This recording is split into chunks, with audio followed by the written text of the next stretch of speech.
How's practice been this week? It's been pretty good, about like always. Ain't been a big difference. Have you seen any difference with, yeah, you said you were going to be a little more active in terms of being in. Well, I mean, it's about the same. Coach Sept talked about, we talked to him about translating what happens in practice to game time. He thought they practiced pretty well last week. I mean, what do you see happening between that time? Well, I don't know how you'd know last week because we were in shells. It's pretty easy to practice well in shells. I mean, as far as assignments and all that. Yeah, I mean, you would think they just kind of went haywire when they got out there. Could that have been part of it, just having a short week and being in shells? I don't know. That and they're really good. Miami played some freshman linebackers, and it was mentioned that it took them a little while to get used to what Appalachian State was doing. Must not take them too long. They won 45-10. Yeah. They're good players. They're physical and they run. They're good athletes. I'm more worried about our guys than their guys. If we'll play, I think we can play. If we go out there and have missed assignments and don't come off the ball and do all that, then it'll be ugly. It's the same kind of kids. Is there something the guys can learn from a guy like Parker that's just going 100 miles an hour? No, I mean, Parker was the guy who killed us Thursday night too. I mean, 2 play actions and stuff. I mean, it was everybody. It's like popcorn.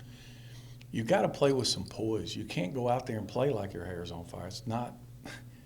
You have to play with emotion, but you also got to know what to do. You can't just run around like a wild Indian, playing. You've got to be able to know who to block and control yourself a little bit, You mentioned Pat Gamble on the radio show as being someone who's maybe kind of an unsung player. What is he doing? I think he plays tough. It cancels gaps. He just kind of hangs in there, eats double teams. He's not going to have a lot of stats, but that goes unseen by most fans because he's not making plays and flashy or whatever, but he's eating up blocks and canceling gaps and doing the dirty work in there.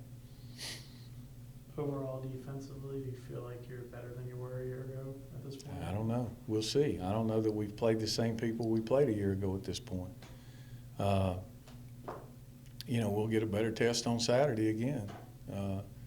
The first half, no. Second half, yes.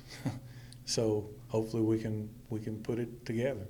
I mean, I'm not going to base a whole lot off of Mercer and Boston College and whoever. Now, Clemson, we played better than we did a year ago, for sure. I'm sorry, how do you feel like your defensive backs or cornerbacks match up with their wide receivers right now? With who, Miami? Yes. I think we match up. I mean, they're good. Probably as good as anybody's DBs match up with them. You got to give them some help sometimes. You can't go out there and just play man-to-man the whole day or they'll torch you. This guy's really good at throwing the deep ball. He's probably the best guy in our league at throwing the deep ball. And they've always got plenty of athletes and plenty of speed. And so you got to mix your coverage and not let them get a beat on you and try not to put those guys on an island all the time.